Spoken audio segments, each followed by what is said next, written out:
1 घंटा बीत गया। सैम ने आखिरकार पागलपन से हमला करना बंद कर दिया। उसके सिर के ऊपर का नंबर 900 पर रुक गया। उसने अकेले ही आधे लक्ष्य अपने नाम कर लिए और अब वह अपनी बाहें क्रॉस करके हवा में तैर रहा है। उनके प्रदर्शन से ऐसा लग रहा था जैसे वे टेस्ट में बाकी प्रतिभागियों का मजाक उड़ा रहे हों। फिलिप और 5 तत्वों के राजा के सिर पर भी बहुत बड़ी संख्या है। सैम के सिर जितनी बड़ी तो नहीं, लेकिन 100 से कहीं ज्यादा है। उनके अलावा कोई भी प्रतियोगी 3 अंकों तक नहीं पहुंच पाया। वास्तव में बहुत कम लोग 2 अंकों तक पहुंच पाते हैं। फिलिप और 5 तत्व राजा ने भी अपना शिकार रोक दिया। उन्होंने अपनी गति धीमी कर दी और प्रतियोगिता समाप्त होने का इंतजार किया।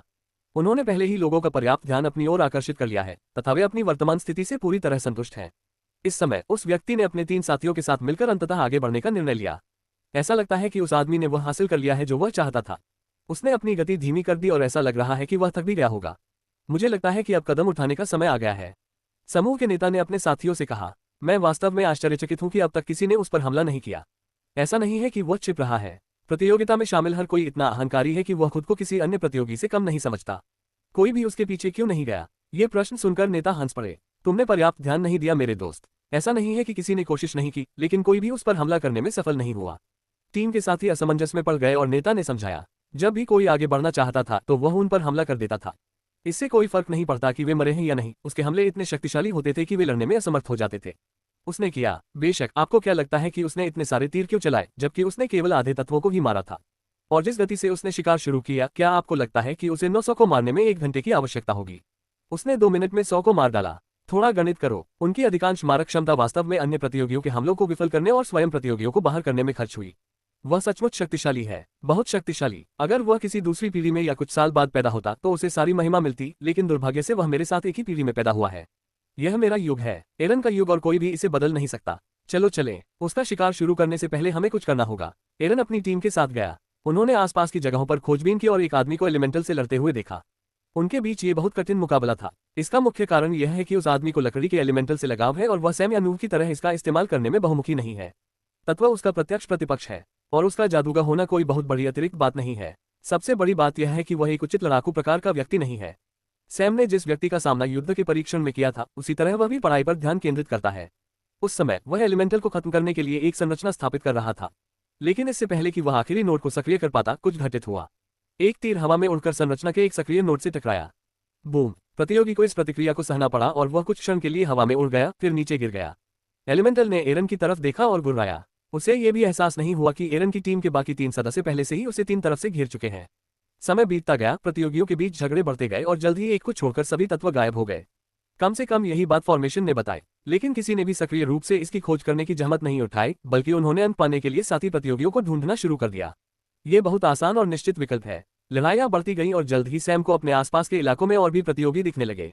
वे सभी उस पर डोरे डालने की सोच रहे थे और उनमें से कुछ लोगों के मन में भी कुछ ऐसे ही विचार थे। समान विचार वाले लोग अभी सैम से थोड़ी दूर पर एकत्र हुए हैं।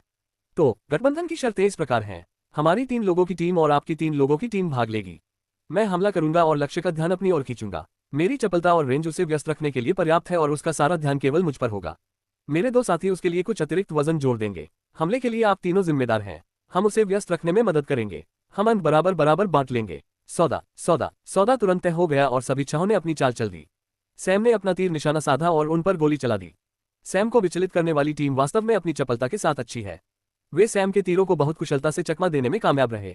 लेकिन बस इतना ही, वे सिर्फ कुशल हैं। डस्क संगठन के 26वें दस्ते का 15वां रैंक वाला सिपाही भी कुशल है। इसका मतलब यह नहीं है कि वह सैम से निपटने के लिए पर्याप्त कुशल है। सीनियर्स और दर्शक एक बेहतरीन शो देखना चाहते थे, लेकिन सैम ने इसे 2 मिनट में ही खत्म कर दिया। शो के अंत में वह एक प्रतियोगी का गला पकड़ता हुआ कहता है, क्या तुम्हें सच में लगता है कि यह एक अच्छा विचार है? कम से कम तुम्हें एक विस्तृत योजना तो बनानी चाहिए थी। मुझे तो लगभग अपमानित महसूस हो रहा है। जो प्रतियोगी सैम की पकड़ से छूटने की कोशिश कर रहा था, उसने अचानक कोशिश करना बंद कर दिया। सैम की खुशी के लिए उसके चेहरे पर मुस्कान आ गई। प्रतियोगी ने लात मारी, लेकिन सैम ने अपने दूसरे हाथ से लात को रोक लिया, लेकिन उसके जूते के नीचे से एक प्रकार का चिन्ह निकलकर सैम के पेट पर जा लगा। बर्फ तत्व ऊर्जा का एक झोंका सैम के मेरिडियन नेटवर्क में घुस गया। ये सीधे उसके रक्त के साथ साथ उसकी कोशिकाओं और अंगों में घुस गया। इसका उद्देश्य उसे जमकर मरना था। सैम की अभिव्यक्ति में कोई बदलाव नहीं आया क्योंकि वह टोकन को शांति से देख रहा था। ऊर्जा तेजी से इंजेक्ट की जा रही थी और आंशिक समलन रूप कमजोर हो रहा था क्योंकि उसने वापस लड़ने की कोशिश नहीं की थी। इस समय सैम के चंगुल में फंसे व्यक्ति ने अपनी हार स्वीकार कर ली और परीक्षण स्थल से गायब हो गया। सैम हवा में खड़ा था और उसने बर्फ की ऊर्जा को अपने पूरे शरीर में फैलने दिया। वह दूसरी दिशा में मुड़ा और देखा कि एक आकृति दिखाई दी। यह एक मौलिक प्राणी है, मौलिक प्राणियों में से अंतिम प्राणी। उसने शांति से उसकी ओर देखा कि यह किस प्रकार की आभा उत्सर्जित कर रहा है। वह और भी अधिक खुश है। उस समय जमीन से बेलों का एक झुंड निकला और सैम को उसके पैरों से पकड़ लिया और उसे घसीटने लगा। इसके बाद उसके सिर के ऊपर बिजली के कई बोल्ट दिखाई दिए और सामने से कुछ बर्फ के टुकड़े भी गिरे। इसी दौरान वह तत्व प्राणी आग की लिपटों के साथ उसकी ओर भागा। सैम के चारों ओर एक ऊर्जा क्षेत्र बन गया जो सभी हमलों को रोक रहा था। बेलें इतनी मजबूत नहीं थी कि वे उसे नीचे खींच सके। सभी हमले उस ऊर्जा क्षेत्र से बाहर निकल गए और वे गायब भी नहीं हो रहे थे। फिर उसने अपना हाथ बढ़ाया और उस मूल प्राणी पर निशाना साधा। वह रुक गया, मानो उसे किसी अदृश्य हाथ ने पकड़ रखा हो। जिसने भी यह कोशिश की है, कृपया बाहर आ जाओ। मैं तुम लोगों से एक एक करके निपटने में अपना समय बर्बाद नहीं करना चाहता। मैंने पहले ही इस बेवकूफी भरे परीक्षण पर जितना समय बिताना चाहिए था, उससे कहीं ज्यादा समय बिता दिया है। सैम के शब्द पूरे परीक्षण स्थल पर गूंजते रहे, लेकिन कोई भी बाहर नहीं आया। उसने आह भरी और कुछ सुनहरे जलते हुए पक्षी, जो आकार में बहुत छोटे थे, उसके शरीर से बाहर निकल आए। वे 4 अलग अलग दिशाओं में उड़ गए और अलग अलग चट्टानों से टकराए। चट्टानें फट गईं, लेकिन हमले शक्तिशाली नहीं थे। लेकिन अगले ही पल एरन के नेतृत्व में 4 लोगों की टीम अपने छिपने के स्थानों से बाहर आ गई। एरन के चेहरे पर मुस्कान थी, क्योंकि उसने सैम को देखा जो अपनी शक्ति से मौलिक प्राणी को दबाए हुए था और उन्हें उदासीनता से देख रहा था। सैम का शरीर आंशिक रूप से समलन रूप में है। उसके शरीर से निकलती सुनहरी लपटें उसकी काली शर्ट और उसकी त्वचा से निकलती सुनहरी चमक के विपरीत है। ये सब और फिर बर्फ की मौलिक ऊर्जा की रेखाएं हैं जो उसके शरीर में घुस गईं और कुछ हिस्सों पर एक नीला पैटर्न बना दिया। ऊर्जा क्षेत्र और विभिन्न तत्वों के हमलों से घिरे हुए वह एक पेंटिंग से निकले दृश्य की तरह लग रहे थे। आप निश्चित रूप से एक योग्य उम्मीदवार हैं जिन्हें आगे बढ़ने के लिए कदम के रूप में विचार किया जाना चाहिए, एरन ने कहा और हवा में उड़कर सैम पर तीर चलाया। ज्वलंत तीर ने अपना रास्ता बनाया और अन्य हमलों के साथ गोले के सामने रुक गया। सैम उदासीन लग रहा था। उसने देखा कि बाकी 3 लोग उस पर हमला करने के लिए तैयार हो गए हैं। वह इसे खत्म करने के लिए तैयार है, और जब उसने कहा कि वह यहाँ अपना समय बर्बाद नहीं करना चाहता तो उसका मतलब यही था। एरन ने अपने और सैम के बीच की दूरी कम कर दी, जबकि उसके साथी खिलाड़ी आक्रमण कर रहे थे। लेकिन पहले की तरह ही गोले से भी हमले बंद हो गए। दूसरी ओर सैम ने 1 सेकंड के लिए अपनी आंखें बंद कर ली और फिर उन्हें फिर से खोल लिया। ऐसा लग रहा था कि उसके दिमाग में कुछ बदलाव आ गया है। उसने अपने सामने मौजूद मौलिक प्राणी को देखा। उसके शरीर के भीतर बर्फ तत्व ऊर्जा रेखाएं धीरे धीरे चमकने लगी और फिर वे उसकी बांह की ओर बढ़ने लगी और फिर बाहर की ओर फैल गईं। सभी की हैरानी भरी निगाहों के सामने उसकी उंगलियों से बर्फ ऊर्जा की कुछ रेखाएं निकली और तत्व प्राणी की ओर बढ़ गईं। हिम रेखाएं तत्व शरीर में प्रवेश कर गईं और तेजी से फैल गईं।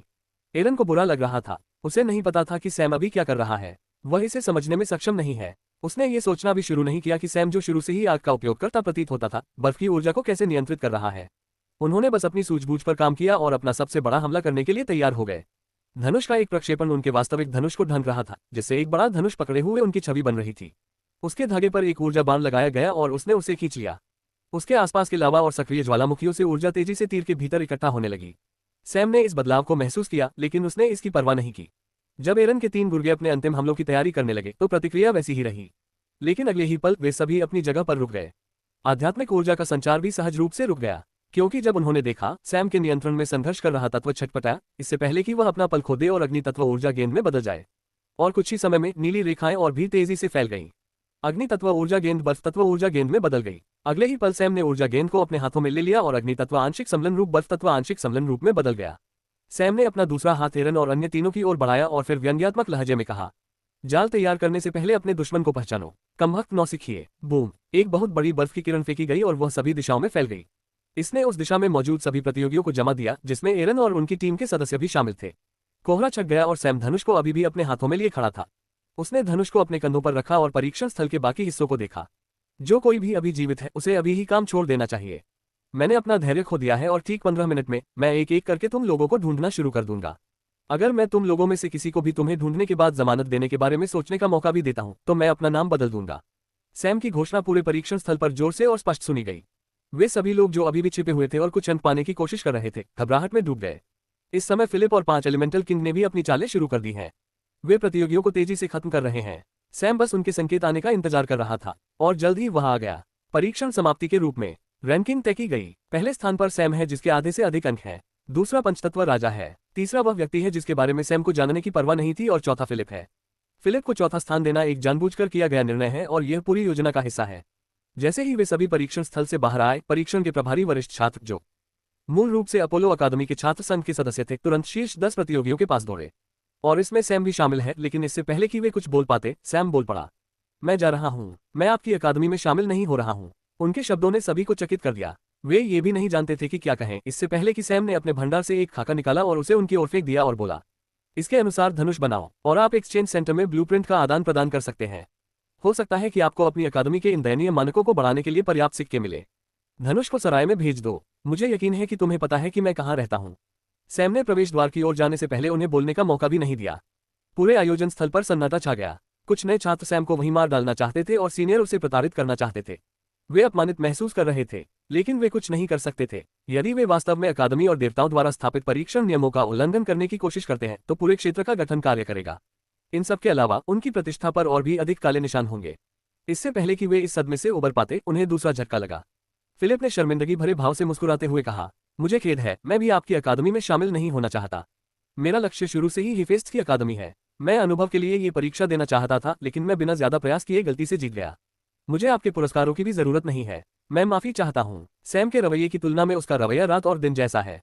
वह विनम्र है और वास्तव में क्षमाप्रार्थी महसूस करता है, लेकिन इससे पूरी स्थिति किसी तरह और खराब हो गई। सैम के ठीक बाद फिलिप चला गया, लेकिन वह दूसरी दिशा में चला गया।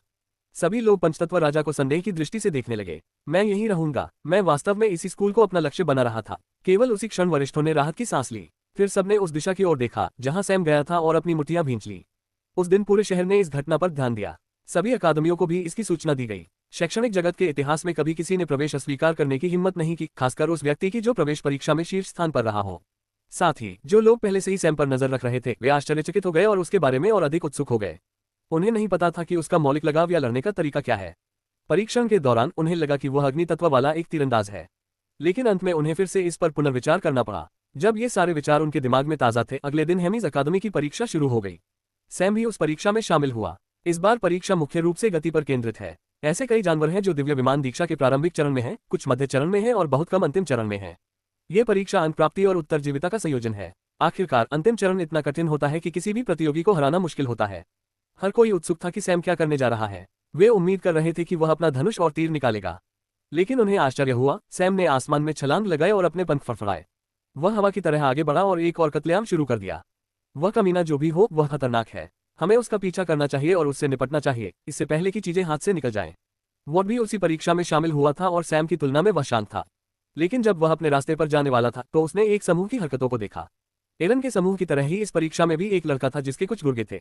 वह बदमाश जो भी हो, वह खतरनाक है। हमें उसका पीछा करना चाहिए और उससे निपटना चाहिए, इससे पहले कि चीजें हाथ से निकल जाएं। चलो चलते हैं। सैम के बाद उन्होंने अपनी टीम का नेतृत्व किया। वॉट जो अपने रास्ते पर जाने वाला था रुक गया और लगभग उसका पीछा करने लगा। उसकी हत्या की मंशा स्पष्ट थी, लेकिन आखिरी क्षण में उसने अपने दांत पीस लिए और अपने मूल रास्ते पर चला गया। बेशक ऐसा नहीं है कि सैम को उसकी मदद की जरूरत होगी। जल्द ही परीक्षा खत्म हो गई। सैम एक बार फिर शीर्ष पर है और वॉट तीसरे स्थान पर है। दूसरा स्थान उस व्यक्ति को मिला जिसने सैम का अनुसरण किया था। उसे दूसरा स्थान प्राप्त करने के लिए अपने साथियों की बलि देनी पड़ी। 2 लोगों की जान देने के बाद वह केवल सैम के बाएं हाथ पर एक छोटी सी खरोंच छोड़ सका जो खून बहने से पहले ही ठीक हो गई। सैम एक बार फिर चयन से बाहर हो गया। वह वहां जाना नहीं चाहता था, लेकिन वॉट बिना कोई शोर मचाए अकादमी में ही रहे। वह शेष चयनित अभ्यर्थियों के साथ अकादमी में चले गए और जल्द ही वे नए विद्यार्थियों के एकत्र होने के स्थान पर पहुंच गए। दूसरे स्थान पर आने वाले व्यक्ति का बहुत बड़े समूह के साथ स्वागत किया गया। ऐसा लगता है कि वह वाकई बहुत मशहूर है। इस बात ने आखिरकार उस व्यक्ति के चेहरे पर मुस्कान ला दी, लेकिन सैम के प्रति उसके मन में अभी भी द्वेष था। छात्र संघ के एक वरिष्ठ ने उसका कंधा थपथपाया और कहा, चिंता मत करो, हम उस कमीने से निपट लेंगे। चूंकि उसने हम पर नजर डालने की हिम्मत की है, इसलिए मैं उसके सिर पर इनाम रखूंगा। हमारे स्कूल का हर एक नया छात्र अब से उसे निशाना बनाएगा। जैसे ही उसने अपना वाक्य पूरा किया, उसे महसूस हुआ कि कोई उसकी पीठ थपथपा रहा है। वह पलटकर वॉट की ओर देखने लगा। सीनियर ने मुस्कुराकर वॉट का अभिवादन किया। वॉट ने अपना सिर हिलाकर पूछा, क्या तुम्हें ताश खेलना पसंद है? तुम ऐसे आदमी लगते हो जो जोखिम उठाना और जुआ खेलना पसंद करता है। दिन बीतते गए। हर दिन एक नई अकादमी परीक्षा आयोजित कर रही है और सैम उन सभी में भाग ले रहा है। उसके साथ 10 का कम से कम एक अन्य सदस्य जो दिव्य विमान में है, परीक्षा में भाग ले रहा है। सैम छोड़ रहा है, लेकिन 10 का एक सदस्य परीक्षा स्वीकार कर रहा है। जब यह प्रक्रिया चल रही थी तो कई लोग सैम से नफरत करने लगे और उससे नाराज हो गए। उन्होंने उसे कुछ परीक्षाओं में शामिल होने से रोकने की कोशिश की, लेकिन वे उसे पकड़ नहीं पाए। यहाँ तक कि सराय में घुसने वाले लोग भी बिना किसी निशान के गायब हो गए। कुछ लोगों ने यह भी अनुमान लगाया कि सैम पहले से ही किसी अन्य अकादमी से संबंधित है और वह बस बाकी लोगों को नाराज करने की कोशिश कर रहा है ताकि उनका अपमान किया जा सके।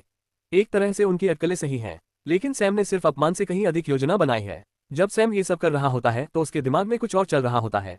उसे यकीन है कि टास्क में उसे जो डेमीगॉड मिले हैं वे इन ओलंपस अकादमियों के हैं, इसलिए उन्हें कम से कम सैम के बारे में थोड़ी बहुत जानकारी तो होनी ही चाहिए। लेकिन ऐसा लगता है कि कोई भी जूनियर यह नहीं जानता कि सैम कौन है।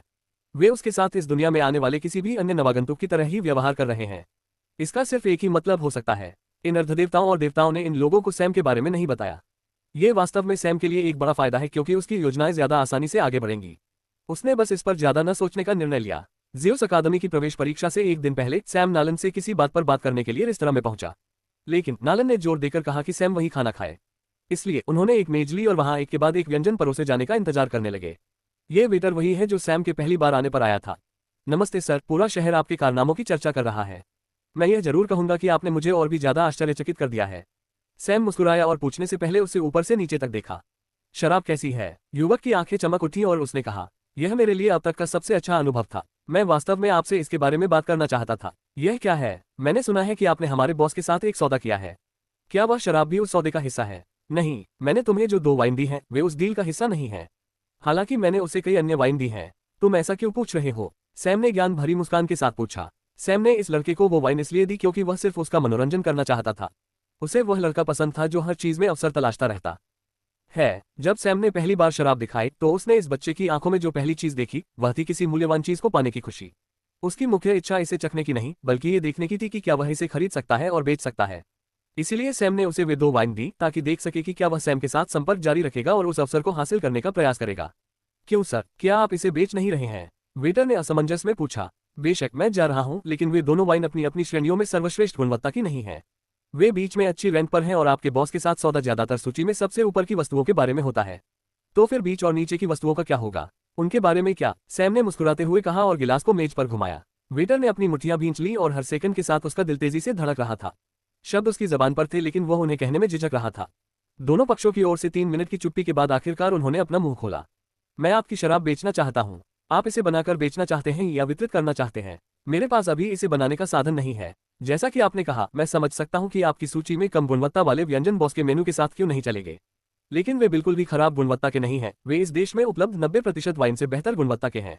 अगर आपके पास स्टॉक है तो मैं इसे आपके लिए बेच सकता हूं। मैं रेस्तरां के साथ सौदे करूंगा और आपको ये सुनिश्चित करूंगा कि आपको अधिकतम लाभ मिले और आप मुझे मुनाफे में से हिस्सा दे सकते हैं। सैम उसे देखकर मुस्कुराया। उसने एक स्थानिक अंगूठी निकाली और कहा, मेरे पास बहुत सारा स्टॉक है। आपके पास उस रिंग के भीतर सभी वाइन के निर्माण की लागत के साथ साथ वाइन भी है। आपको प्रत्येक वाइन के अनूठे गुण भी मिलेंगे। मुझे निर्माण लागत पर केवल 10% चाहिए। यदि आप वाइन को अधिक कीमत पर बेच सकते हैं तो आप अतिरिक्त राशि रख सकते हैं।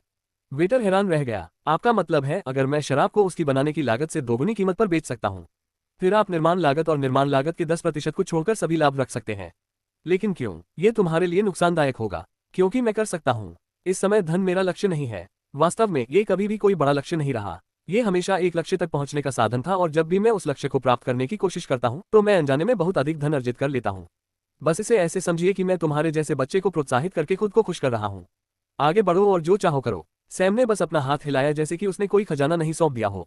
वैसे मैं शुन हूं। आपके साथ काम करके मुझे खुशी है। सैम, ठीक है सर, बॉस ने कहा कि उन्होंने एक नया स्टू बनाया है और इस पर आपकी राय चाहते हैं। कृपया प्रतीक्षा करें, मैं अभी इसे आपके पास लाता हूं। धन्यवाद। जैसे ही बच्चा चला गया, सैम ने एक और परिचित चेहरा देखा। पल चली गई और सैम के सामने बैठने से पहले उसने पूछने की भी जहमत नहीं उठाई। उसने मेज पर रखे बड़े बड़े व्यंजनों को देखा और कहा, आप वास्तव में इस रेस्तरां में वीआईपी हैं। यहाँ पर परोसे जाने वाले व्यंजनों को देखिए। मुझे यकीन है कि इनमें से कुछ भी मेनू में उपलब्ध नहीं है। क्या मैं कुछ आजमा सकता हूँ? नहीं, सैम ने निर्णायक रूप से कहा और खाने के लिए एक व्यंजन उठाया। पल ने एक क्षण के लिए मुंह बनाया और आह भरी। वैसे भी मैं सभी अकादमियों में आपका प्रदर्शन देख रहा हूँ। मुझे कहना होगा, ये बहुत ठंडा है। क्या आप एक महिला के साथ ऐसा व्यवहार करते हैं? हाँ, उन्होंने उत्तर देने में भी संकोच नहीं किया। पल ने एक क्षण के लिए मुंह बनाया और आह भरी। वैसे भी मैं सभी अकादमियों में आपका प्रदर्शन देख रहा हूँ। मुझे कहना होगा कि आपने एक के बाद एक आश्चर्यचकित कर दिया।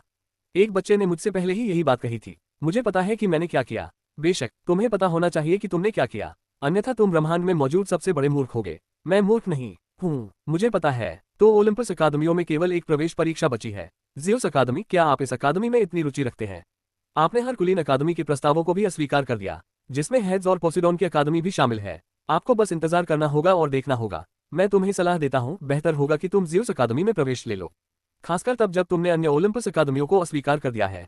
ये तुम्हारे लिए एकमात्र रास्ता है। यदि किसी कारणवश आप ज़्यूस अकादमी में प्रवेश नहीं पाते हैं तो बाकी अकादमियों को आपको ढूंढने में कोई हिचकिचाहट नहीं होगी, भले ही आप किसी अन्य क्षेत्र की अकादमी में चले जाएं।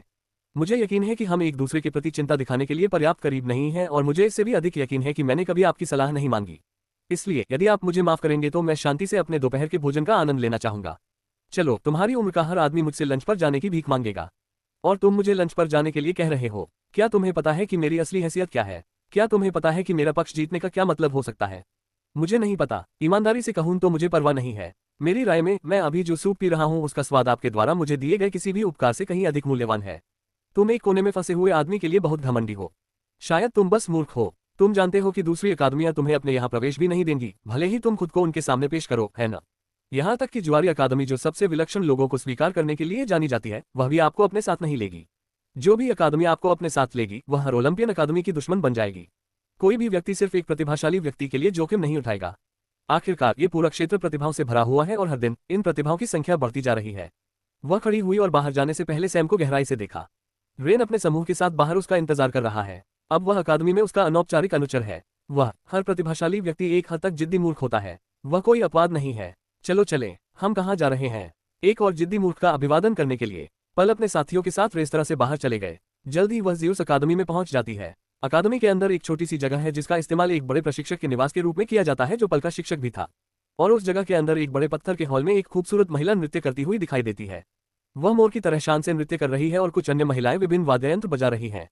इस महिला के बाल लंबे काले थे। वह मोती जितनी लंबी नहीं है और उसे औसत ही माना जा सकता है, और वह बिल्कुल कामुक भी नहीं है। लेकिन उसकी सुंदरता का एक अलग ही एहसास है। शुद्ध वह शब्द है जो किसी के दिमाग में आता है जब वे उसे पहली बार देखते हैं, विशेषकर जब वह नृत्य कर रही हो। पल ने संगीतकारों को रुकने का इशारा किया और उस युवती की ओर देखा जिसने भी नाचना बंद कर दिया। पल के चेहरे पर गुस्सा, निराशा और थकावट का मिश्रण था। युवती ने पल की ओर देखा और थोड़ा झुक गई। नमस्ते बड़ी बहन। आपको नमस्कार। वह बहुत विनम्र है और उसकी हरकतें इससे ज्यादा सम्मानजनक नहीं हो सकती, लेकिन उसकी आंखें कुछ और ही कह रही थीं।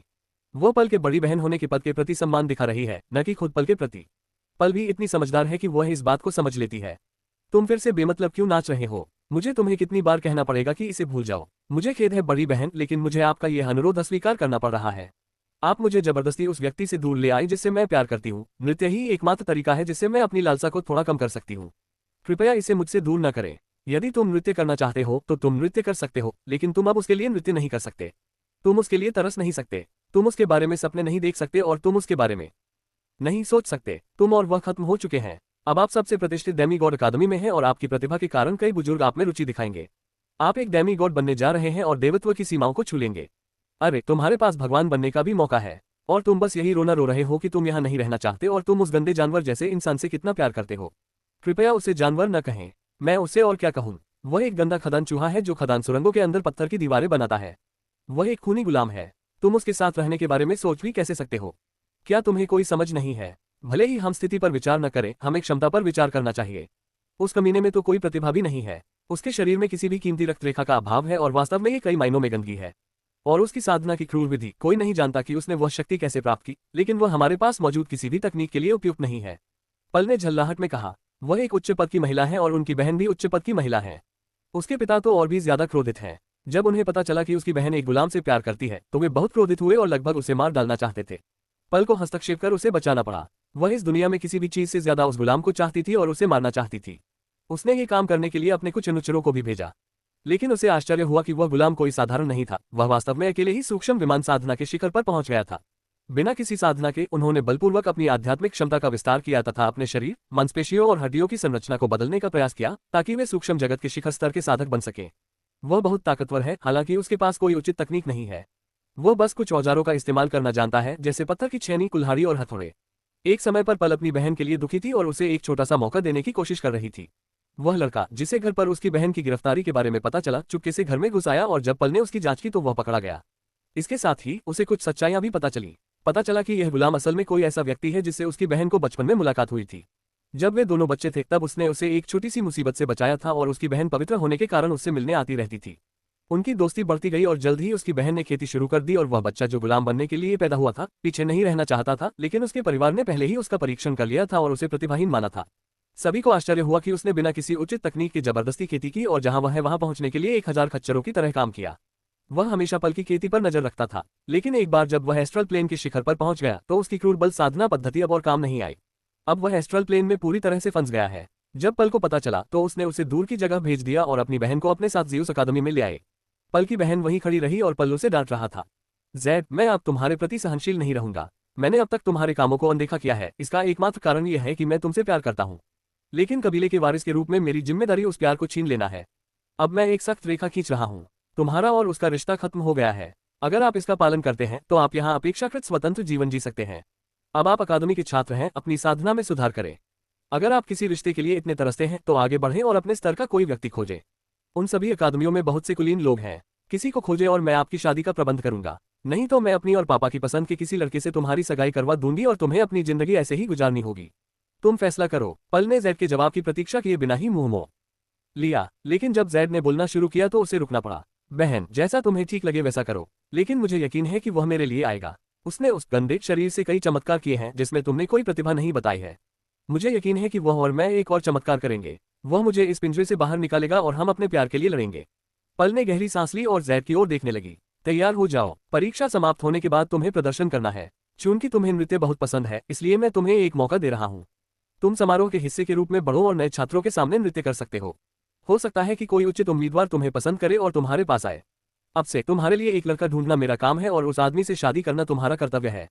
वह बिना कुछ कहे चली गई। समय बीतता गया और अगला दिन आ गया।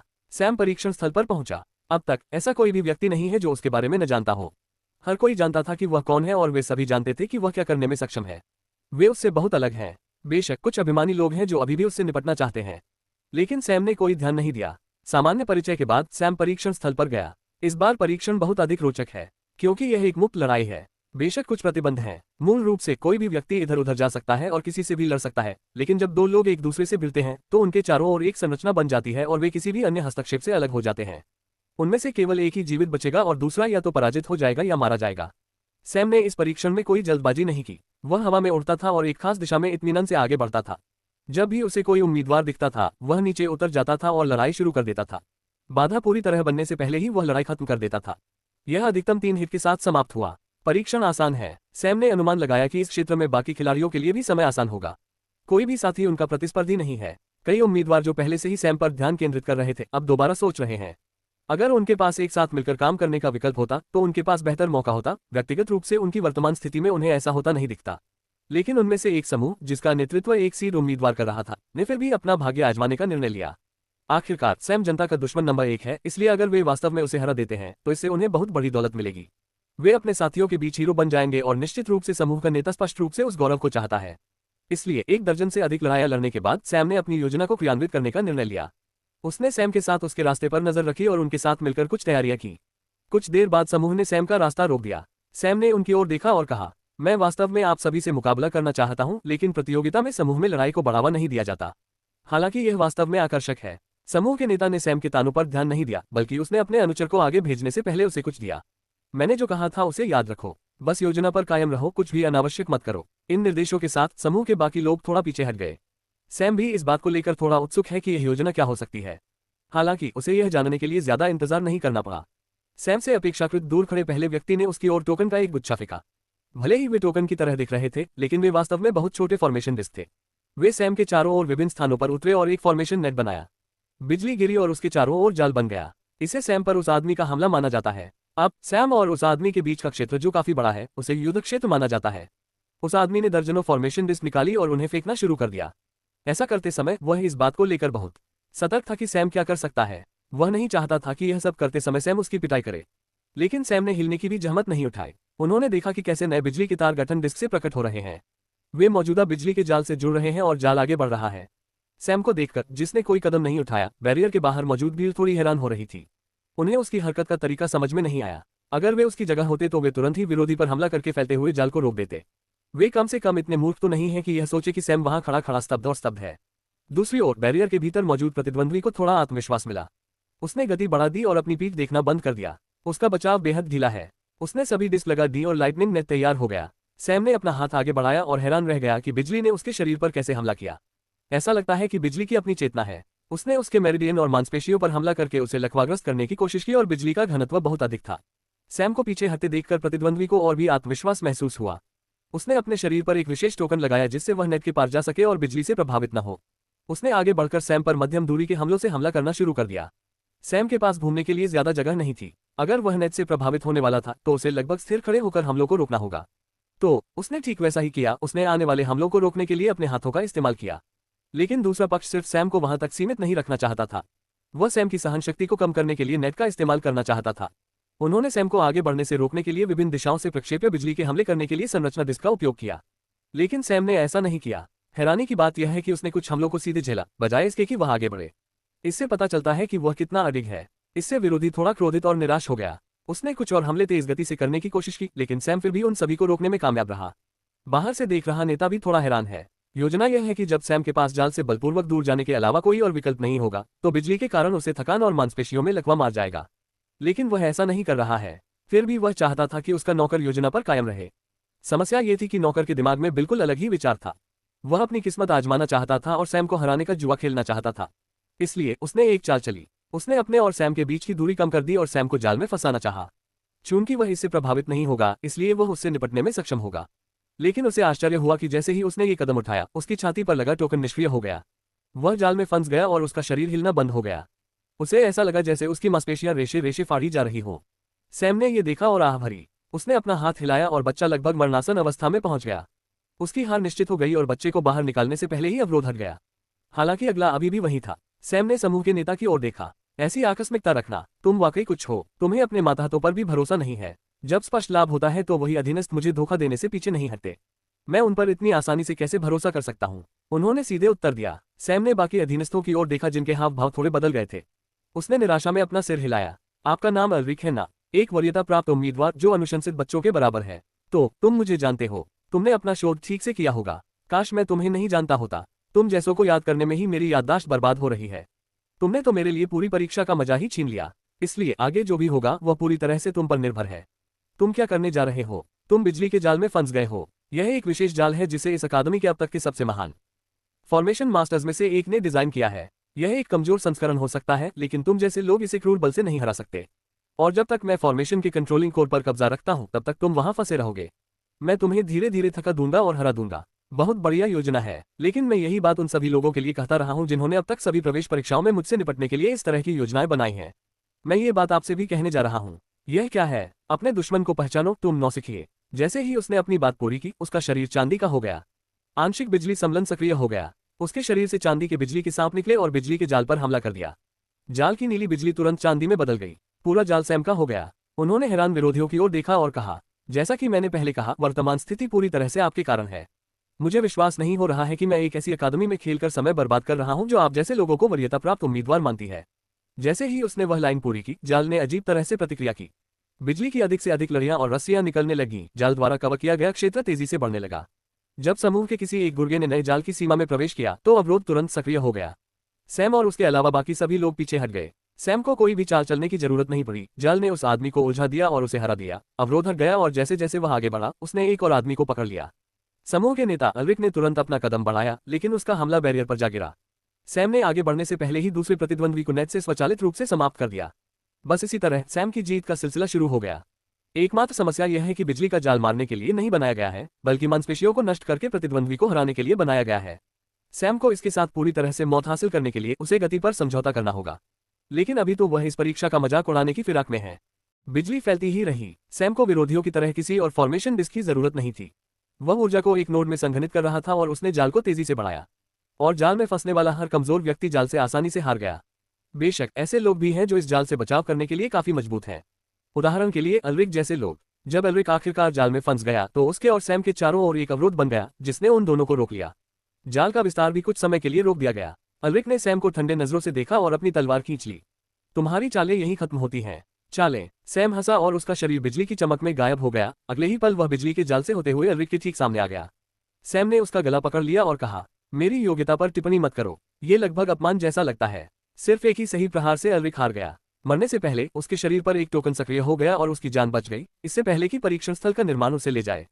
सैम यही नहीं रुका। उसने बस जाल को और अधिक बढ़ाया। दर्शकों ने विस्मय से देखा क्योंकि उसने अविश्वसनीय रूप से तेज गति से प्रतियोगियों को समाप्त कर दिया। 20 मिनट के भीतर पूरा परीक्षण स्थल बिजली के जाल से ढक गया और परीक्षण के भीतर बहुत कम लोग बचे। फिर सैम ने फुल फ्यूजन को सक्रिय किया और एक जगह से दूसरी जगह जाने के लिए जाल का इस्तेमाल किया। अब वह उन बचे हुए विरोधियों को पकड़ रहा है जो कुछ संकरी जगहों पर जाल से छिपे हुए हैं।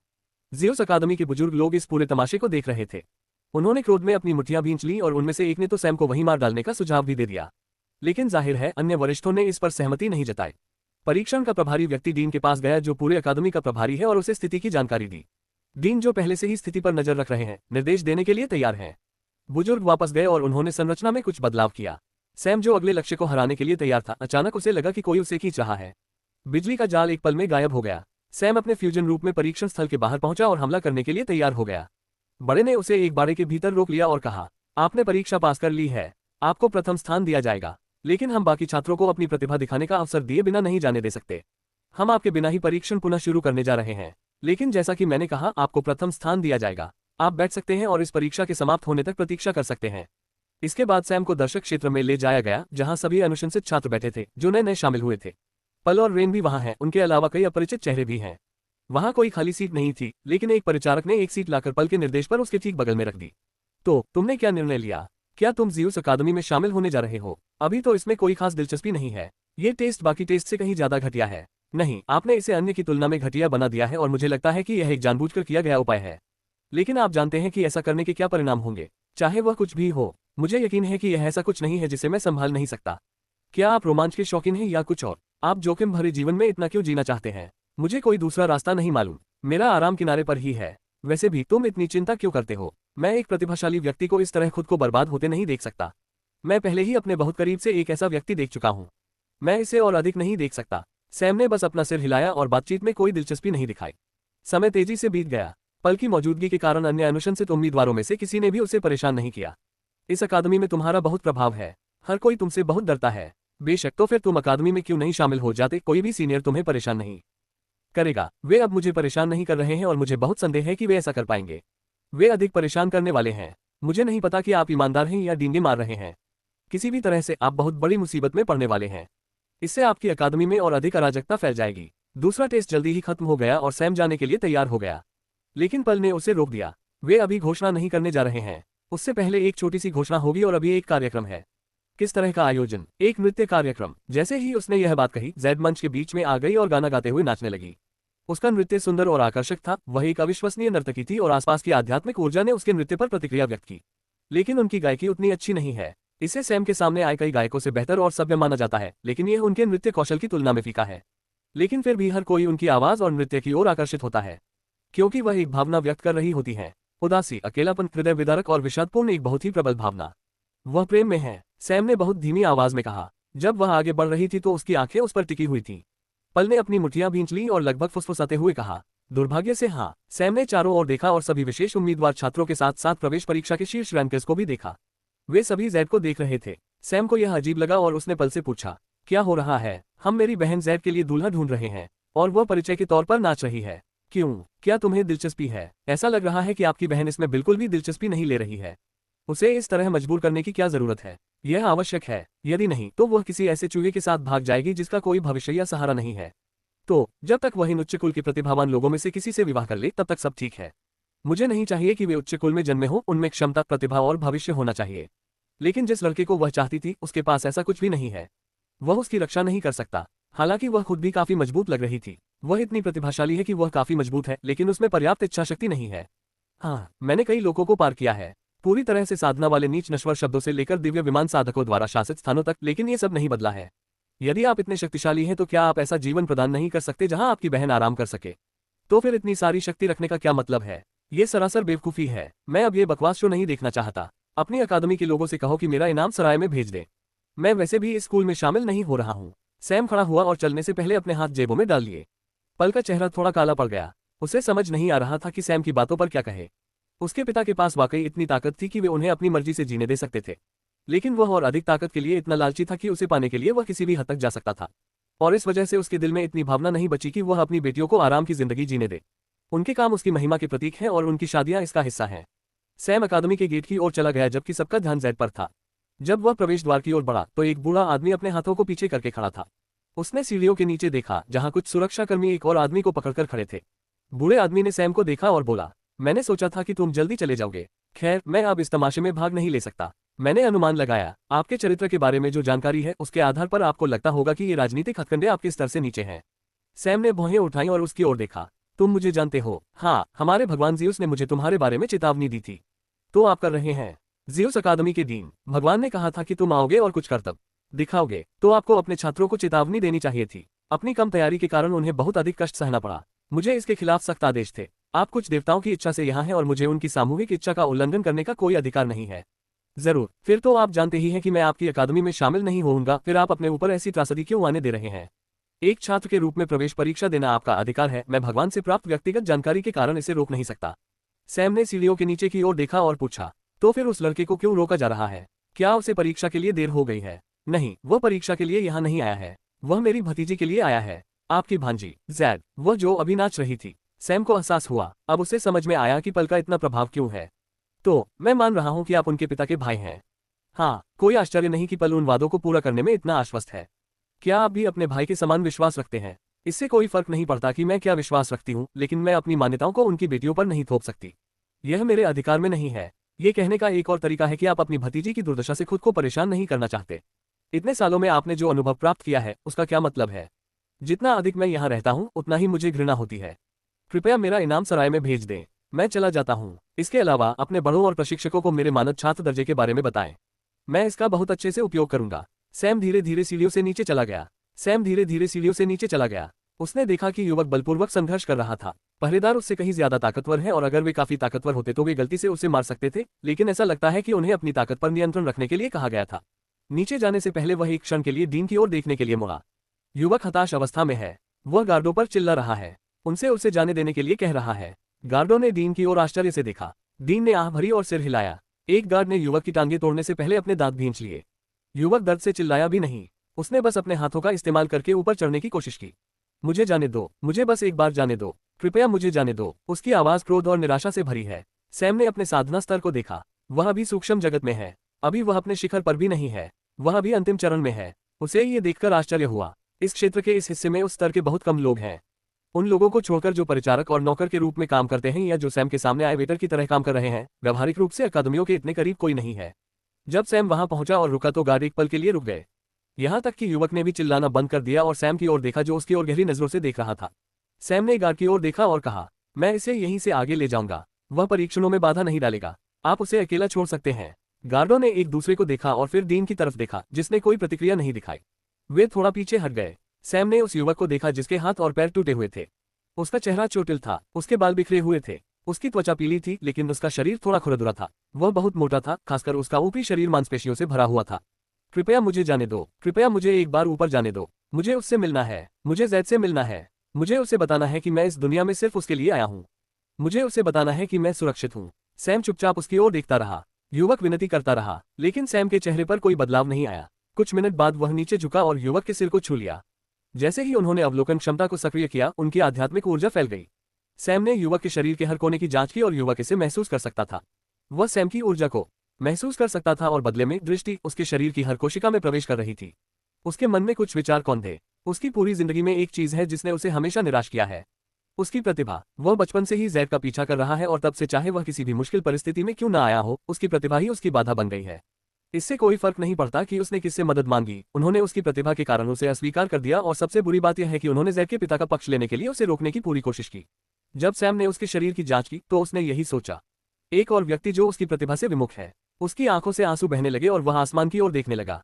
आप मुझे कुछ प्रतिभा क्यों नहीं दे सकते थे, कुछ क्षमता जिसका मैं उपयोग कर सकता था? क्यों? उसने क्रोध और दुख से पूछा। आप बात करने वाले कौन होते हो? सैम ने उस युवक की ओर आश्चर्य से देखते हुए पूछा। युवक के चेहरे पर उलझन भरा भाव था। आप बात करने वाले कौन होते हो? सैम ने प्रश्न दोहराया। देवताओं के लिए? तो क्या उन्होंने तुमसे बात की है?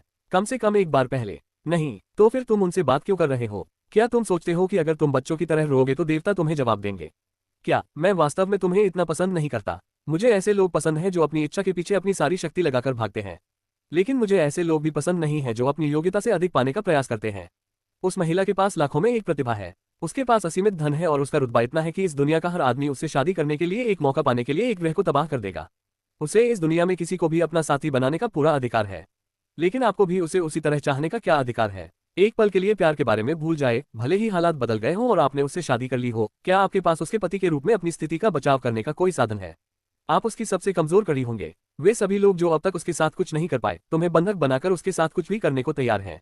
तुम शायद उसके जीवन का सबसे बड़ा नुकसान हो सकते हो। युवक ने अनिच्छा से अपने दांत पीस लिए। आंसू और अधिक बहने लगे। तुम मुझसे क्या करवाना चाहते हो? उसके प्रति मेरे प्यार को खत्म कर दो। मैंने हर भगवान से प्रार्थना की, लेकिन उनमें से किसी ने भी मुझ पर दया नहीं दिखाई। मैंने उसे भूलने की कोशिश की, लेकिन इन खूनी भगवानों ने मुझे यह विकल्प भी नहीं दिया। मैं उसे भूल नहीं सकता। हर बार जब वह मेरी नजरों से ओझल हो जाती है तो मेरी सांस फूलने लगती है। मैं अपने आसपास तबाही मचाना चाहता हूँ। मैं धरती और हवा को नष्ट करना चाहता हूँ जो हमें अलग करती है। मुझे बताओ, मैं इस इच्छा को कैसे नियंत्रित करूं? मैंने हर भगवान की कोशिश की, लेकिन उन्होंने कोई जवाब नहीं दिया, और मैंने शैतान की भी कोशिश की, लेकिन उसने भी कोई जवाब नहीं दिया। अगर मैं उसके साथ रह सकता तो मैं अपनी आत्मा और उससे भी ज्यादा कुछ बेच सकता था, लेकिन मैं नहीं रह सकता। तो देवताओं और शैतानों ने तुम्हें जवाब नहीं दिया, तो मैं तुम्हें जवाब दूंगा। तुम क्या भुगतान करने को तैयार हो? तुम क्या चाहते हो और बदले में तुम क्या देने जा रहे हो? अचानक उसकी आंसुओं की धारा रुक गई। युवक स्तब्ध रह गया। उसे समझ में ही नहीं आ रहा था कि क्या कहे। यहाँ तक कि उसका निराश हृदय भी एक पल के लिए रुक गया। सैम ने मुस्कुराते हुए उसकी ओर देखा और कहा, हमें इस बातचीत के बाकी हिस्से के लिए स्थान बदलना पड़ सकता है। अगले ही क्षण हरे प्रकाश की एक चमक युवक के शरीर में प्रवेश कर गई और उसके टूटे हुए अंगों को ठीक कर दिया। मेरे पीछे आओ, हमारे पास बात करने के लिए बहुत कुछ है। कुछ ही मिनट बाद सैम सराय के अंदर है। अब यह उसकी निजी संपत्ति बन गई है। सराय का मालिक भी निश्चिंत है क्योंकि उसे ज्यादा कुछ नहीं करना है, लेकिन पैसे आ रहे हैं। भोजन कक्ष में सैम शराब पी रहा था और उसकी नजर अपने सामने बैठे युवक पर पड़ी।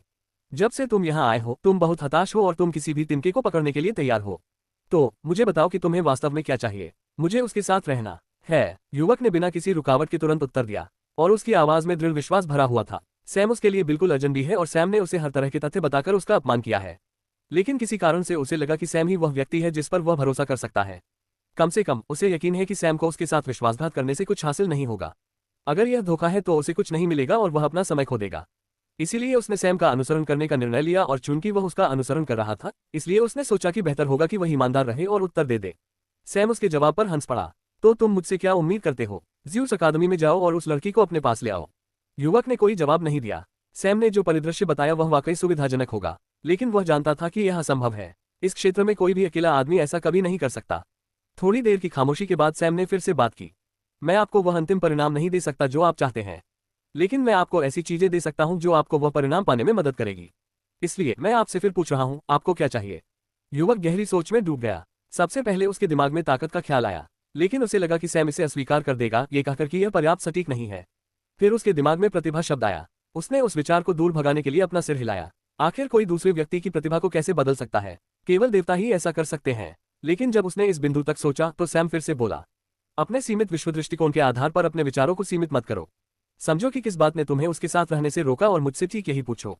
मुझे उस ईश्वर के रूप में सोचो जिससे तुम प्रार्थना कर रहे थे। सैम ने पूरे आत्मविश्वास से कहा। युवक एक पल के लिए स्तब्ध रह गया। सैम ने जिस तरह से ये शब्द कहे वह बहुत ही सहज था, लेकिन उस सहज स्वभाव ने उसे और भी घमंडी बना दिया। सैम ने अपने आप को भगवान के बराबर घोषित कर दिया, क्योंकि उसके जैसे लोग मानते थे कि उनका जीवन भगवान की दया है। ये पचाने वाली आसान बात नहीं है। एक पल के लिए उसे सैम के प्रति डर का एहसास हुआ। ये डर उसे उससे छोटा प्राणी होने के कारण हुआ।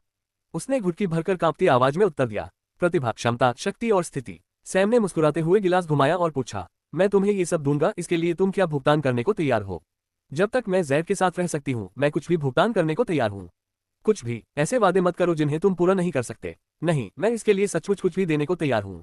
जब तक आप मुझे वह दे सकते हैं जो मुझे चाहिए, आप जो चाहें ले सकते हैं। क्या इसमें आपकी नैतिकता, आपकी स्वतंत्र इच्छा, आपकी आत्मा और आपका जीवन शामिल है? युवक को समझ में नहीं आ रहा था कि क्या कहे। एक पल के लिए उसे यहाँ आने के अपने फैसले पर संदेह हुआ। सैम पूछ रहा था कि उसे क्या चाहिए और हर जवाब के बाद सैम उसे एक और अजीब सवाल से घेर रहा था। ऐसा लगता है जैसे सैम जानबूझकर रहस्यमय और गहन अभिनय करने की कोशिश कर रहा है। लेकिन सैम स्पष्ट रूप से उससे अधिक शक्तिशाली है और वह ज़्यूस अकादमी से निकला था। गार्डों का उसके प्रति अजीब रवैया था और जब वह सराय में आ रहा था तो उसने कुछ अफवाहें और फुसफुसाहटें भी सुनी थीं। उस मामूली संदेह को छोड़कर उसका एक बड़ा हिस्सा थोड़ा आशावादी है। सैम का आभामंडल और व्यवहार अन्य कुलीन लोगों से अलग है जिनसे वह मिला है और अपनी अनूठी स्थिति के कारण वह उनमें से बहुत से लोगों से मिल चुका है।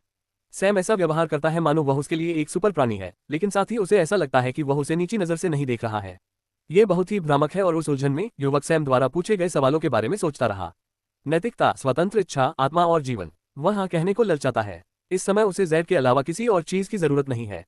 लेकिन जब उन्होंने अपनी नैतिकता को बेचने के परिणामों के बारे में सोचा तो उन्होंने दांत पीस लिए और चुप रहे। सैम अपने पैरों से उठ खड़ा हुआ और अपने हाथ जेबों में डाले उसके पास चला गया।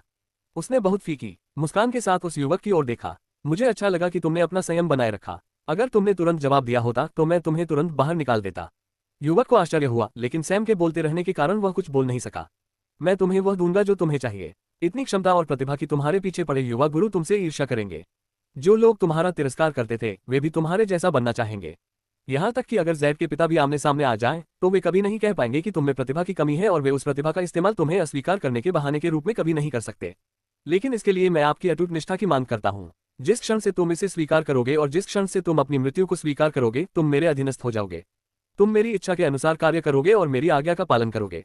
मेरा शत्रु तुम्हारा शत्रु होगा और मेरा मित्र तुम्हारा मित्र होगा। यदि कोई व्यक्ति हथियार लेकर मेरी ओर आए तो मैं आपसे अपेक्षा करता हूं कि आप बीच में खड़े रहें, भले ही आपको पता हो कि आप हारने वाले हैं। और मैं आपको बता दूं कि मेरे प्रति यह वफादारी पूर्ण होनी चाहिए। अगर तुम इस बात पर सहमत हो तो मैं तुम्हें वो दूंगा जो देवता नहीं दे सकते और शैतान भी नहीं दे सकता। मैं अपने हाथों से तुम्हारी जिंदगी इस हद तक बदल दूंगा कि तुमने कभी इसकी कल्पना भी नहीं की होगी। तो क्या तुम तैयार हो? क्या तुम में ऐसा करने की हिम्मत है? क्या आप सचमुच मुझे प्रतिभा दे सकते हैं? कैसे? क्या ये जन्म से ही तय नहीं हो जाता? क्या इसे बदलना स्वाभाविक रूप से असंभव नहीं है? सैम ने बिना कुछ कहे उसकी तरफ देखा। वह जो कुछ बताना चाहता था वह पहले ही बता चुका है। किसी और सवाल का जवाब देने की जरूरत नहीं है। अगर दूसरा पक्ष वाकई सैम के पास जो है उसे पाना चाहता है तो उसे विश्वास की छलांग लगानी होगी। युवक ने दांत पीसते हुए कहा, यदि आप मुझे वह देंगे जो मुझे चाहिए तो मैं आपको अपनी अविचल निष्ठा दूंगा। मैं जीवन भर आपकी आज्ञा का पालन करूंगा। अच्छा, इस क्षण से ठीक 10 दिनों में आप एक ऐसी प्रक्रिया से गुजरेंगे जो आपके भाग्य को बदलने की दिशा में पहला कदम होगा। मानसिक रूप से तैयार रहें। और तब तक मुझे तुमसे कुछ काम करने हैं और तुम ऐसा कुछ भी नहीं करोगे जो मैंने नहीं कहा है। यहाँ तक कि तुम्हारी सांस भी उसी तरह होनी चाहिए जैसा मैं तुम्हें बताऊं। सैम ने सख्त लहजे में कहा, मैं इसका पालन करूंगा। ठीक है, अब आपका नाम क्या है? युवक ने अपने होठों को भींचते हुए कहा। पत्थर। पत्थर? हाँ, मेरा जन्म भदानों में हुआ था, इसलिए मेरा नाम भी इसी नाम पर रखा गया है। सैम ने सिर हिलाया और उसे थोड़ी देर आराम करने के लिए सराय के एक कमरे में भेज दिया। अब तक राज्य में हर एक चीज ठीक उसी तरह हुई है जैसा वह चाहता था। हब खुलने के लिए तैयार है और ऐसा होने से पहले उसे केवल एक काम करना है। और यह जुआरियों की अकादमी की प्रवेश परीक्षा में होगा जो कुछ दिन बाद होने वाली है। इस बीच उन्होंने आगे बढ़कर अपने द्वारा किए गए सबसे महान प्रयोगों में से एक करने का फैसला किया। इस दुनिया में आने के बाद उन्होंने हर क्षेत्र में हाथ आजमाया। उन्होंने रोबोटिक्स पर आधारित मशीनें, कठपुतलियां बनाई, उन्होंने कठपुतलियों संरचनाओं के साथ खेती की तकनीकों को जोड़ा, उन्होंने आनुवंशिकी के साथ भी खेला जब उन्होंने ऐसी लताएं बनाई जो अकेले रहने पर ग्रहों को नष्ट कर सकती हैं। लेकिन एक चीज है जिस पर उन्होंने ज्यादा ध्यान नहीं दिया, साधकों की आनुवंशिकी। ये कहना गलत होगा कि उन्होंने इसे बिल्कुल भी नहीं छुआ। उन्होंने इसे जानवरों की खेती और इस तरह से किया, लेकिन उन्होंने कोई बड़ा बदलाव करने की कोशिश नहीं की। अब वह भी इसे आजमाना चाहता था। चूंकि वह इस दुनिया के देवताओं को चुनौती देना चाहता था, इसलिए उसे खुद भी देवता बनना होगा। उसे हर चीज में देवताओं से मुकाबला करना होगा। देवताओं का सैम पर एक ही प्रभाव है और वह है उनका इतने सारे लोगों के जीवन और भाग्य पर नियंत्रण। किसी व्यक्ति के भाग्य पर देवताओं का प्रभाव सैम की तुलना में कहीं ज्यादा होता है।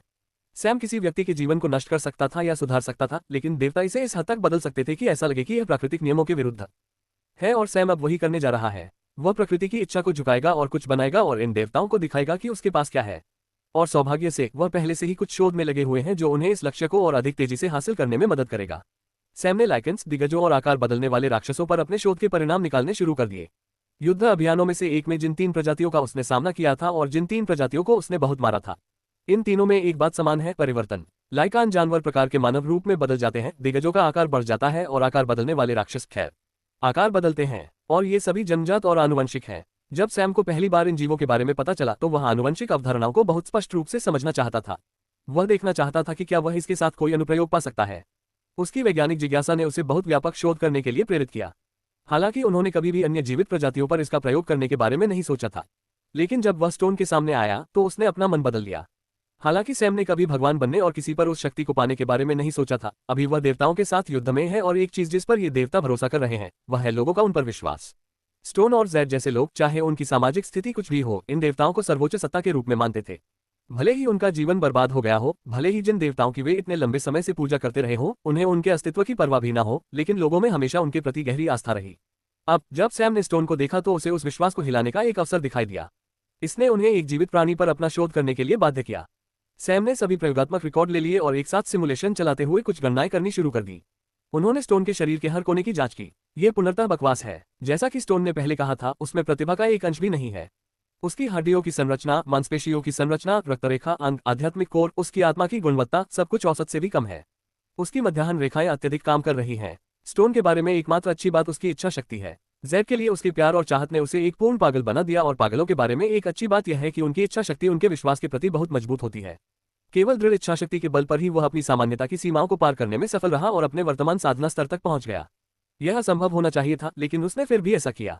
उसके शरीर की हर कोशिका अत्यधिक काम कर रही है। कोशिकाएं जरूरत से ज्यादा ऊर्जा संग्रहित कर रही हैं और किस्मत से वह विस्फोट से बच गया। यदि यह पर्याप्त नहीं है तो ऊर्जा अवशोषण होता है। इस आदमी का शरीर इतना खराब है कि ऊर्जा अवशोषण उस समय से भी बदतर है जब सैम अपने नश्वर तल के पूर्व पारलौकिक चरण में था। नश्वर स्तर के पारलौकिक स्तर पर सैम के पास इस व्यक्ति की तुलना में कहीं अधिक अवशोषण क्षमता थी। इसका मतलब यह है कि इस व्यक्ति को जितने संसाधनों की आवश्यकता होगी तथा साधना में आगे बढ़ने के लिए उसे जितना समय चाहिए होगा वह बहुत अधिक है। दुनिया का सबसे अच्छा वातावरण भी उसके लिए ज्यादा उपयोगी नहीं होगा। कई लोग तो ये भी कहेंगे कि यह उसके लिए संसाधनों की बर्बादी है। सैम ने अपने शरीर के कुछ सिमुलेशन चलाए और दिखाया कि वह विभिन्न चीजों तक कैसे पहुंचेगा जो वह उसे करने जा रहा था। वह पूरे दिन दिव्य आयाम में टॉवर की दूसरी मंजिल पर रहा और लगभग 1000 असफल सिमुलेशन आयोजित किए, लेकिन उनमें से एक सफल रहा और सैम उसे आजमाने जा रहा है। इसके बाद वह बाहर आया और स्टोन को बुलाया। आपके शरीर में किसी भी तत्व के प्रति आकर्षण नहीं है, जो हमारे लिए अच्छी बात है। आपका आध्यात्मिक मूल बहुत ही खराब गुणवत्ता का है, इसलिए आपका शरीर स्वाभाविक रूप से अधिक ऊर्जा संग्रहित नहीं कर सकता है। अभी आपके पास जो ऊर्जा है वह एक औसत प्रारंभिक चरण के सूक्ष्म विमान साधक की ऊर्जा से कम है। और आपके आध्यात्मिक मूल की गुणवत्ता भी सीधे तौर पर इस बात पर निर्भर करती है कि आप कितनी ऊर्जा अवशोषित कर सकते हैं, क्योंकि आपके पास कोई अद्वितीय रक्त गुण नहीं है। अब आइए हम एक कदम आगे बढ़ाएं। आइए सबसे पहले अपनी ऊर्जा भंडारण क्षमता बढ़ाएं। इसके लिए आपको दो चीजों की जरूरत है, मजबूत शरीर और बहुत मजबूत आत्मा। और चूंकि आपका शरीर औसत से भी बदतर है, इसलिए इसे मजबूत बनाने के लिए मेरे दिमाग में जो प्रक्रिया है उसके लिए भी आपकी आत्मा का मजबूत होना जरूरी है। इसलिए हम एक ऐसी प्रक्रिया कर रहे हैं जिसे मैं आत्मा की सर्जरी कहना चाहूंगा। मुझे क्या करना चाहिए? तुम्हें सहन करना होगा, बस इतना ही। मैं ज्यादातर काम करूंगा। हम तुम्हारी जीवित आत्मा को भूत में बदल देंगे। स्टोन को झटका लगा। उसे ऐसा लगा जैसे धरती कांप रही है। तुम मेरी आत्मा को भूत में बदल दोगे? हाँ, तुमने सही सुना। हम तुम्हारी आत्मा को भूत में बदल देंगे। लेकिन भूत तो मृत आत्माओं के सम्मिलन से बनता है। जीवित आत्मा को भूत में बदलना कैसे संभव है? एक क्षणिक के लिए आप पर्याप्त ज्ञानवान लगते हैं। अगर मैं समझा भी दूं तो भी आपके लिए समझना बहुत मुश्किल होगा। लेकिन एक जीवित शरीर का आंशिक रूप से मृत होना असंभव नहीं है। उदाहरण के लिए, मैं आंशिक रूप से पिशाच हूं। जैसा कि सैम ने बताया, उसकी त्वचा पीली पड़ गई और उसकी आंखें खून की तरह लाल हो गईं। उसके कैनाइन दांत थोड़े से बढ़कर नुकीले हो गए। स्टोन एक बार फिर अचंभित रह गया। उसने जैद से पिशाचों के बारे में सीखा। वह मरे हुए जीवों में से एक है। ये सोचना कि कोई व्यक्ति एक ही समय में जीवित मनुष्य और पिशाच दोनों हो सकता है, ये कुछ ऐसा है जिसके बारे में उसने कभी नहीं सोचा था। सैम ने अपने आश्चर्य की परवाह नहीं की और केवल प्रक्रिया समझाई। मेरी आत्मा की शक्ति बहुत अधिक है और मुझे इसे विभाजित करने का अनुभव भी है। इसलिए मैं जो करने जा रहा हूं वह यह है कि मैं अपनी आत्मा के एक हिस्से को विभाजित करूंगा और इसे भूतों के एक समूह के साथ जोड़ दूंगा। मैं उनकी इच्छाओं पर हावी हो जाऊंगा और उन्हें पूरी तरह से आत्मसात कर लूंगा। तब तुम अपनी चेतना के सागर को पूरी तरह से मेरे लिए खोल दोगे। मेरी यह विभाजित भूत आत्मा तुम्हारी आत्मा में प्रवेश करेगी और वहां समाहित हो जाएगी। जब मेरी चेतना का तुम्हारे शरीर को लेने का समय आएगा तो वह खुद को मार डालेगी और मर जाएगी। आपके पास एक ब्रांड आत्मा शरीर होगा जिसमें 100 से अधिक भूतों की ऊर्जा होगी, जो सभी सूक्ष्म विमान के होंगे। स्टोन को तो ये भी समझ नहीं आया कि सैम ये सब कैसे करेगा। उसे ये सब असंभव लग रहा था। क्या यह ऐसी प्रक्रिया है जिसका प्रयोग पहले भी किसी ने किया है? हाँ, बहुत सारे भूत लोगों के शरीर पर कब्जा करने के लिए इस प्रक्रिया का उपयोग करते हैं। तो क्या ये सफल होगा? मैंने पहले ही कुछ सिमुलेशन चलाए हैं। जब तक मैं आत्मसमर्पण करूंगा तब तक तुम्हारा अपनी आत्मा पर पूर्ण नियंत्रण रहेगा। अगर यह इतनी सीधी प्रक्रिया है तो कोई और ऐसा क्यों नहीं कर रहा है? क्या उन अमीर कुलीनों के बच्चों को अपनी आत्मिक शक्ति को आसानी से बढ़ाने के लिए इस पद्धति का उपयोग नहीं करना चाहिए? अगर आपको लगता है कि यह एक सीधी और आसान प्रक्रिया है तो आप गलत हैं। कोई भी समझदार जादूगर अपनी आत्मा को स्वेच्छा से नहीं तोड़ेगा, और कोई भी अमीर लड़का इस दर्द से कभी नहीं बच पाएगा। वास्तव में कोई भी सामान्य समझदार व्यक्ति मर जाएगा। आखिरकार आत्मसात करने के दौरान सभी भूतों की नकारात्मक भावनाएं आपकी आत्मा में उतर रही होंगी। आपको ये सब सहना होगा। सैम ने इस प्रक्रिया की सभी कमियों और गड़बड़ियों के संभावित तरीकों की सूची बनाई। इस तरह की कोशिश कभी नहीं की गई। कम से कम सैम ने अब तक जो ज्ञान प्राप्त किया है उसके आधार पर तो ऐसा ही है। सैम ने तैयारी शुरू कर दी। उसे नए भूत बनाने की जरूरत है ताकि यह सुनिश्चित हो सके कि पत्थर सभी नकारात्मक भावनाओं से निगल न जाए। इसमें 2 दिन लगेंगे और इन 2 दिनों में पत्थर का एक ही काम है। सभी तरह के खाद्य पदार्थ खाएं जो उसकी आध्यात्मिक ऊर्जा को बढ़ाएं, उसके शरीर को पोषण दें और उसकी आत्मा को आराम दें। उसने सभी तरह की चीजें खरीदी जो उस क्षेत्र में उपलब्ध थीं और एक ऐसे गठन में बैठकर उनका सेवन किया जो उसकी आत्मा को प्रशिक्षित करने के लिए था। ये 2 दिन पल भर में बीत गए। सैम ने जंगल में कुछ जानवरों का शिकार किया और जरूरी भूत प्रेत पैदा किए। इसके बाद सैम ने आवश्यक संरचना तैयार करना शुरू किया जिससे उसे और स्टोन को प्रक्रिया को सुचारू रूप से पूरा करने में सहायता मिली। और जल्द ही जुआरियों की अकादमी में प्रवेश परीक्षा का समय आ गया। पूरा शहर इसका इंतजार कर रहा है। आसपास के इलाकों में यह आखिरी परीक्षा है और जो छात्र अब तक ओलंपियन अकादमियों में असफल रहे हैं वे अब यहाँ परीक्षा दे रहे हैं। उनमें से कई लोगों के लिए यह आखिरी मौका है, अन्यथा उन्हें 1 और साल इंतजार करना पड़ेगा। हालांकि उनके साधना स्तर पर 1 साल का प्रशिक्षण उनमें से कई लोगों के लिए कोई बड़ी बात नहीं है, लेकिन अकादमी में 1 साल का प्रशिक्षण उनके साथियों को उनसे कहीं आगे ले जाता है। वे ऐसा नहीं होने दे सकते। पल भी इस परीक्षण में रुचि रखते हैं और एक दर्शक के रूप में इसे देखने आए हैं। इसके 2 कारण हैं और उनमें से एक ये देखना है कि क्या सैम इस परीक्षा में भाग लेने जा रहा है। वह देखना चाहती थी कि वह इस परीक्षा में किस तरह का चमत्कार कर सकता है। ओलंपियन अकादमियों की तुलना में गैम्बलर्स अकादमी का परीक्षण अद्वितीय है। एक कारण यह है कि इस जगह में स्वीकार किए जाने वाले लोगों की संख्या की वास्तव में कोई ऊपरी सीमा नहीं है। यदि सभी उम्मीदवार परीक्षा पास कर लेते हैं तो वे नए छात्रों के रूप में अकादमी में प्रवेश पा सकते हैं। लेकिन समस्या यह है कि उस खुले प्रवेश के साथ भी जुआरी अकादमी में प्रवेश पाने वाले छात्रों की संख्या वास्तव में अधिकांश ओलंपियन अकादमियों से कम है। ऐसा परीक्षण प्रक्रिया की विशिष्टता के कारण है और इसमें वरिष्ठों की भूमिका अधिक होती है क्योंकि वे ही परीक्षा का संचालन करते हैं।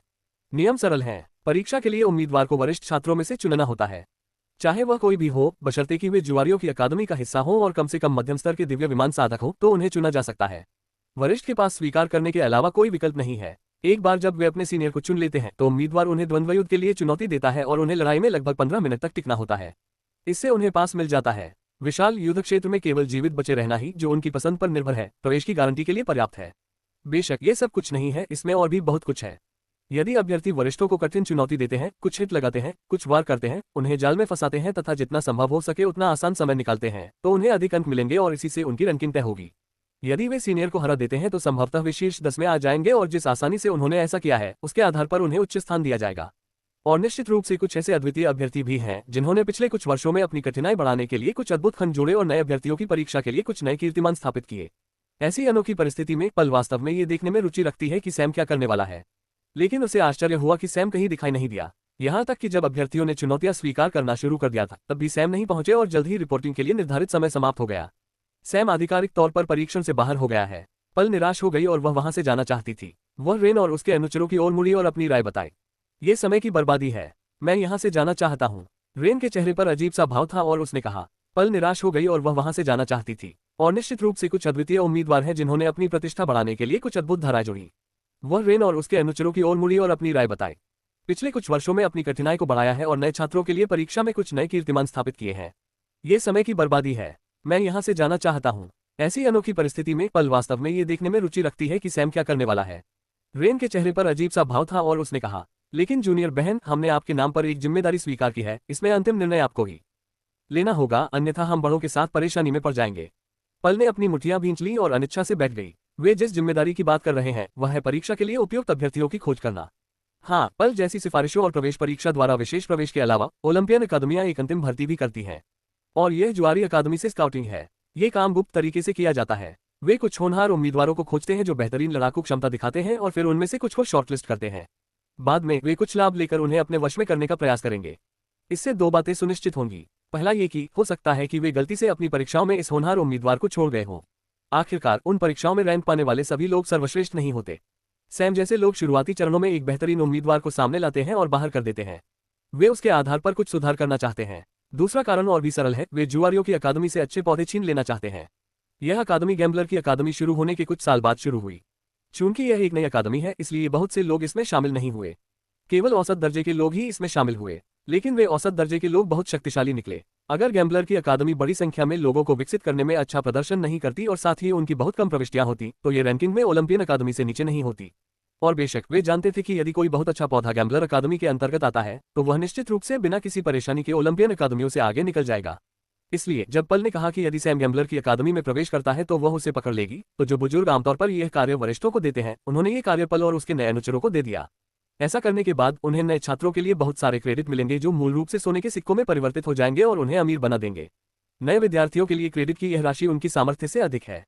पल को छोड़कर बेशक उसे इसकी ज्यादा परवाह नहीं थी और इसीलिए वह यहाँ लंबे समय तक रहने से नाखुश है। जब उसने कम से कम मुकाबलों से मनोरंजन पाने की कोशिश की तो उसे थोड़ी निराशा हुई। ये उम्मीदवार अच्छे हैं लेकिन वे ज्यादा से ज्यादा औसत दर्जे के हैं। इस अकादमी के विस्तार के बावजूद अगले कुछ सालों में वे ज्यादा कुछ नहीं कर सकते। वे ओलंपियन अकादमियों के सर्वश्रेष्ठ खिलाड़ियों के साथ प्रतिस्पर्धा नहीं कर सकते। वह इस जगह से जाने का बहाना ढूंढना चाहती थी, लेकिन तभी उसने देखा कि कोई बहुत ही आकर्षक व्यक्ति सीनियर्स की तरफ बढ़ रहा है। यह एक युवा व्यक्ति है जिसने पूरी तरह सफेद कपड़े पहने हुए हैं, लेकिन उसका पहनावा अलग है। ये सैम के पहनावे से काफी मिलता जुलता है, लेकिन इसके बजाय इस लड़के का लंबा कोट सफेद है। उसकी अंदरूनी शर्ट सफेद है, उसकी पैंट सफेद है, उसने सफेद दस्ताने पहने हैं, उसके जूते सफेद हैं और उसने सफेद मास्क पहना हुआ है। मुखौटे में आंखों के छेद जैसे छेद हैं और उसमें एक मुस्कान बनी हुई है। उसके ऊपर एक सफेद टोपी रखी थी और वह अपने हाथों में एक काली छड़ी थामे वरिष्ठों के पास जा रहा था। सिर्फ पल ही नहीं, हर कोई उसके अजीबोगरीब पहनावे से हैरान है। ऐसा हर रोज नहीं होता कि अकादमिक क्षेत्र में कोई ऐसा आकर्षक व्यक्ति घूमता हो। वह आदमी कुछ नहीं बोला और अपनी बेत सबसे आगे बैठे उस व्यक्ति की ओर तान दी जो सबसे मजबूत था। सीनियर हैरान रह गए। हर साल एक बात हमेशा समान होती है, सीनियर्स के शीर्ष को कभी चुनौती नहीं दी गई। आपको बहुत बहादुर होना चाहिए और अपनी ताकत पर भरोसा होना चाहिए, या फिर मुझे चुनौती देने के लिए आप बहुत मूर्ख होंगे। वरिष्ठ व्यक्ति ने शांतिपूर्वक कहा, या फिर आप एक आसान लक्ष्य हो सकते हैं। सफेद कपड़े पहने आदमी ने जवाब दिया।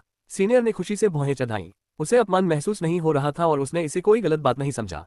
मेरे लिए इतनी छोटी जगह में आप पर नरमी बरतना बहुत कठिन है। 10:59। उसने खंजर को थोड़ा घुमाया और मुस्कुराते हुए वाइट की ओर देखा। वह इस व्यक्ति की योग्यता से बहुत ही आश्चर्यचकित और रुचिपूर्ण है जो अचानक ही सामने आया है। 15 मिनट बचो और जीत जाओ। वैसे मेरा नाम कोवा है। तुम्हारा नाम क्या है? आप मुझे श्वेत कह सकते हैं। जरूर, कोई एक अखाड़ा चुनिए। मेरा सुझाव है कि आप कोई बड़ा अखाड़ा चुनिए। अगर वे इस समय उपलब्ध नहीं है तो हम इंतजार कर सकते हैं। कोई जरूरत नहीं, एक साधारण मंच पर्याप्त होगा। व्हाइट ने उस मंच की ओर इशारा किया जिस पर अब तक कोई नहीं गया। ये साफ और पवित्र है, और जाहिर है इसका कारण यह है कि उम्मीदवारों के लिए मंच इतना छोटा है कि वे अपने वरिष्ठों के हमलों से बच नहीं सकते। उनके लिए खुद को सर्वश्रेष्ठ स्थिति में बनाए रखना आसान नहीं होगा। व्हाइट मंच पर चढ़े और उन्होंने शालीनतापूर्वक सीनियर को भी अपने पास आने का इशारा किया। कौवा छलांग लगाकर मंच पर चढ़ गया। तुम्हें पता है, तुमने सचमुच बहुत बड़ी गलती की है। आपको चुन रहे हैं। नहीं, ये तो आपकी महत्वाकांक्षा को दर्शाता है। ये ठीक है। आपकी सबसे बड़ी गलती यह है कि आपने यह मंच चुना। और ऐसा क्यों होगा, क्या आप समझा सकते हैं? कौवा थोड़ा आगे बढ़ा और आगे बढ़ा। अगले ही क्षण वह छाया की तरह चमका और व्हाइट के ठीक सामने प्रकट हुआ तथा उसकी ओर खंजर तान दिया। व्हाइट ने तुरंत प्रतिक्रिया की और बड़ी मुश्किल से खंजर की नोक को चकमा देने में कामयाब रहा। अगर हमारे पास बड़ी जगह होती तो जब मैं तुम्हारे साथ नरमी से पेश आता तो तुम्हारे पास इसे पार करने का मौका होता।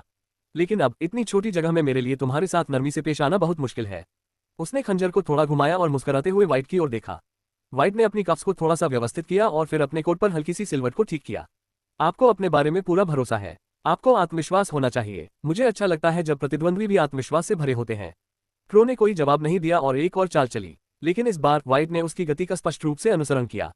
वह वास्तव में बहुत तेज है और इसमें एक निश्चित घातकता है, क्योंकि उस गति पर भी उसके पास किसी भी तरह का अवसर नहीं था। और इस बार व्हाइट ने चकमा नहीं दिया, बल्कि अपनी बेद को बहुत हल्के से जमीन पर पटका। ऊर्जा की एक लहर मंच पर फैल गई और इसका उद्गम बेद के संपर्क बिंदु से हुआ।